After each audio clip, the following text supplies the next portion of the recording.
Hello everyone, I'm Sarah. I'm a PhD student at the STMS IRCAM lab in Paris, and I'm supervised by Philippe Esling, Geoffroy Pitos, and Frédéric Bévilacqua.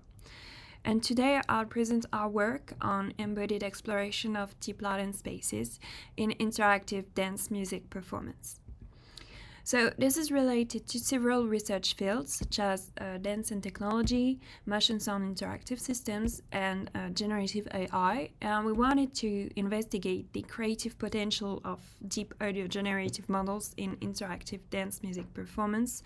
And in particular, how could these models be creatively explored through embodied interaction? And so we established an art research collaboration with the dancer choreographer Marie Bruant, with practice in contemporary dance, but who had no prior knowledge on artificial intelligence nor motion sound interactive systems. And we initially wanted to explore the musicality of the moving body, such as a new kind of musical instrument, by creating a live performance where the dancer could produce sound and music in real time through her movements. So this project was submitted and accepted at the Art Festival Nuit Blanche in Paris last year, and we created in 3 months the performance prelude, which is 20 minutes, that unfolds a metaphoric liberation of the dancer's body in 3 parts.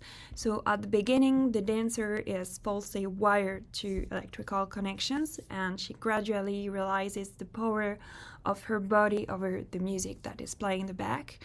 And her movements will gradually distort the music until it is completely erased, leaving way to sounds of the body liberated from the wires.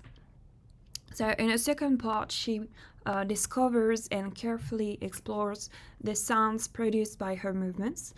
She begins to build her instrument and embrace this new musical body until she becomes a living synthesizer and uses her body to create live music.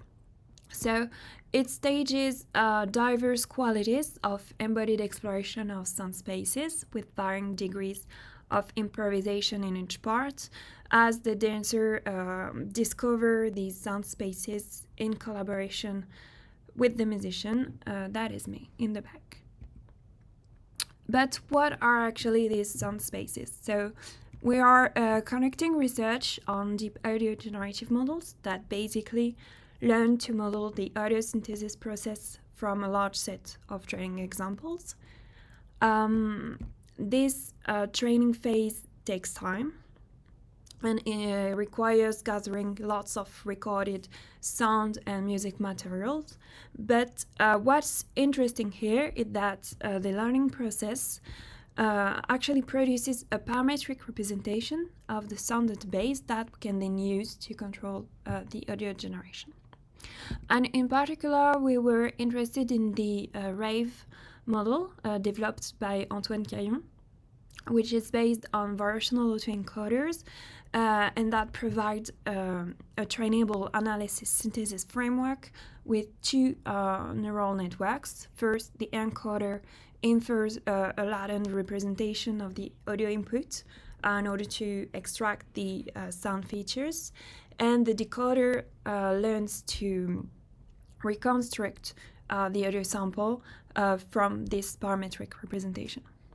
And so recently, the rave model has been actively used among both artists and researchers for musical applications because it allows to generate high-quality audio samples in real time on standard laptop CPU, and can be used in max and pure data thanks to the enhanced external. And so once your model is trained, let's say you trained it on violin sounds, we can either sample latent trajectories to generate new violin sounds,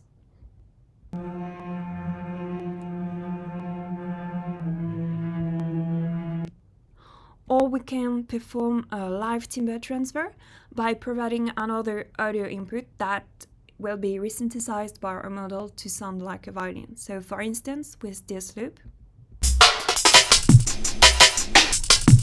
we obtain So this is pretty cool, but controlling these models is actually can be really challenging because the latent representation is actually very abstract and generally too high dimensional to be directly interpretable. You do not just have 3 dimensions, but maybe 8, 10, 20, 100, and more. It actually really depends on your training data. And so it can be very complicated to understand and to visualize. So we wanted to design our movement-based musical interaction by studying how can we discover and learn these abstract latent parameters from a bodily and sensitive perspective through what we called embodied exploration. So in this art research collaboration, we wanted to map motion and sound through this latent space, and our objectives were twofold. From the artistic viewpoint, we wonder how such a system could provide new perspectives on how we perceive the motion-sound relationship for both performers and audience. Is it possible to listen to movement as well as to watch music? And it was also a good opportunity to study generative AI in dance music practices. And on the research side, we wanted to study how different motion-sound interaction strategies could be built with such models, and how could these models be explored, learned, and played through movements. We followed a practice-based research approach during 3 months, where the co-design of both the interactive system in parallel with the performance was at the core of the creative process. We alternated phases of technological development, experimentation, and co-creation of the piece. So we took a performance-led research design approach, and we documented our process through notes and discussions, and we also recorded interviews of the dancer after each experimentation sessions and after the final performances.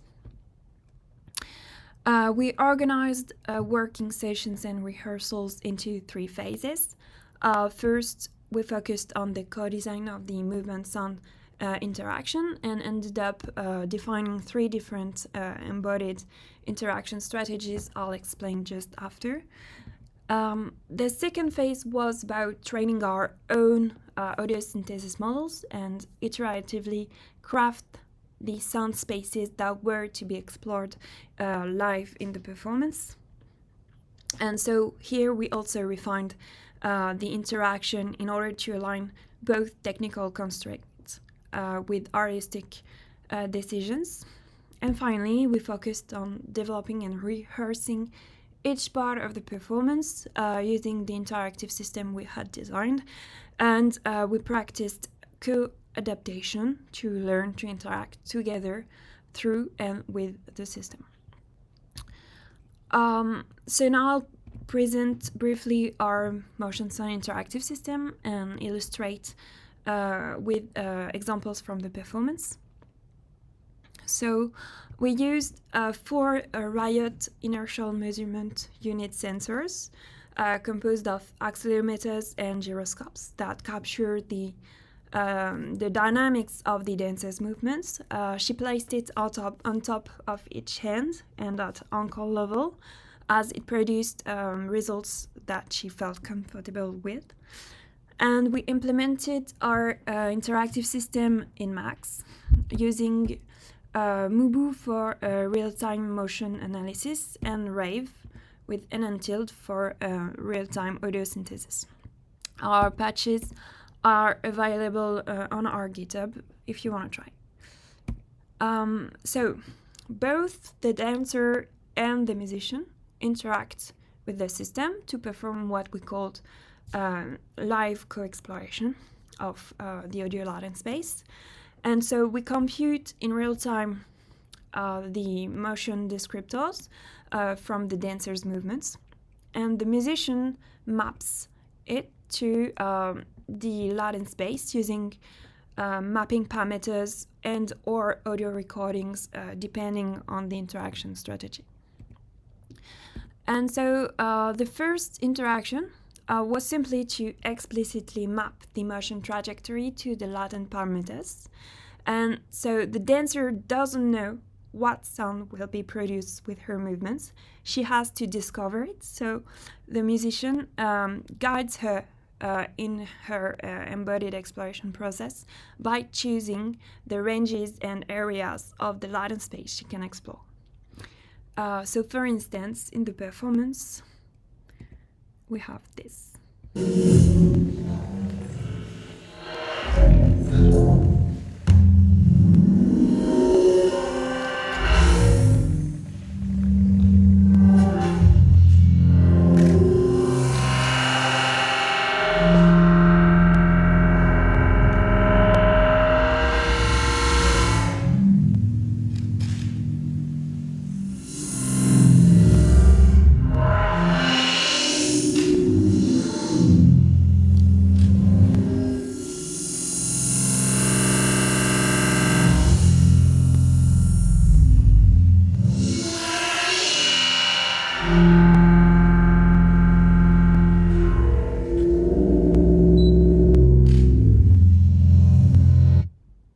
So you can watch the full video online. Now, for the second interaction, the idea was to gesturally control the variation of a given sound that will establish the temporal structure. So the musician selects an audio sample, and this produces a latent trajectory. And the dancer explores locally around this trajectory to modify the sound textures of the original sound with her movements. And as previously, the musician also manages manually the exploration ranges. And so, for instance, in the performance, we used this drum loop.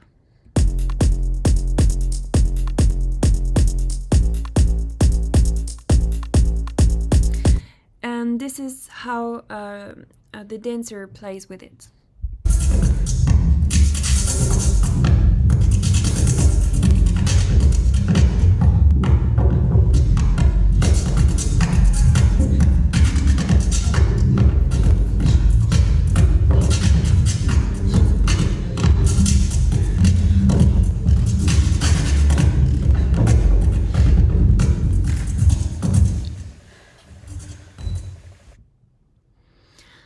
Finally, in the third interaction, we focused on implicit mappings between motion and sound, and we adapted the mapping by demonstration interactive machine learning framework introduced by Jules François to implicitly map motion descriptors to a specific latent trajectory. So it consists of two phases. First, in the training phase, we record the dancer's gesture along with the audio representation, and we learn a machine learning model to learn the mapping. And in the performance phase, the dancer can reproduce the recorded movements to generate the associated latent trajectory. She can reproduce it entirely or partially, and this approach can also be combined with live timbre transfer. So, for instance, during our working sessions, we recorded this mapping.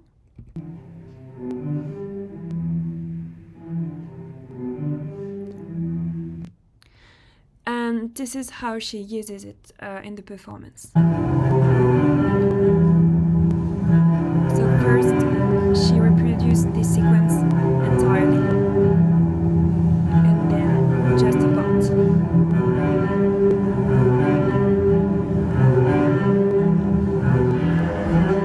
This is an example of live timbre transfer.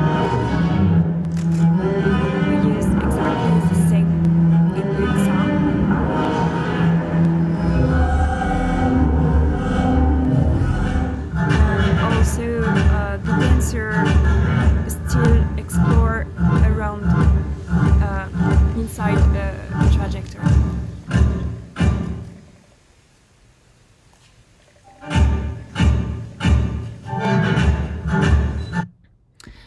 So finally, we discussed the use of generative AI in dance music practices, and we applied reflective thematic analysis on the last interviews conducted after the performance. And we defined 5 themes that we won't have to detail here, but if you are interested, I encourage you to refer directly to the paper. And but just to give you a brief feedback, so at first, these latent-based generative models can be and was really intimidating for the dancer. And here, a key point was to clarify the ambiguity surrounding the concept of space, because we have actually 3 different spaces. First, the gesture space perceived by the dancer. Second, the motion descriptor space that captures the movement dynamics. And finally, the latent space containing the synthesis parameters that was to be discovered from her own perspective through embodied exploration. And so she successfully embraced the system when she managed to visualize and imagine herself dancing in the latent space. So it was not necessary for her to understand all the technical aspects, but rather to build one's own interpretation and understanding of the system to enable her to be creative with it. And she even made a distinction between the 3 types of interaction. For interaction 1, she was inside a machine, like she was part of a musical instrument. For interaction 2, she was along the machine, interacting with it, and for interaction 3, she was with the machine that became kind of a partner. And so also the system compelled us to collaborate both off and on stage. And it's really interacting with the system that gives us ideas. And so we found that using embodied interaction with deep audio generative models was actually really stimulating for creative endeavors. Still, some broader technical limitations need to be addressed in order to fully deploy generative AI in music dance context, because training these models is very time-consuming and requires large datasets, which slows down the artistic workflow and might be really difficult to reach a preconceived aesthetics intent. But we found the overall process sufficiently stimulating artistically, and so it seems like that for now we are far from reaching the creative limits of the system, and we want to pursue these endeavors. So to conclude, our contributions can be summarized as follows. We introduced a motion sound interactive system integrating a deep audio generative model with 3 embodied interaction strategies. We report documented art research collaboration. And finally, we provide insights on the use of generative AI in dance music practice. Here are the link to our github if you want to try yourself, and you can also watch the full performance on YouTube. Thank you very much.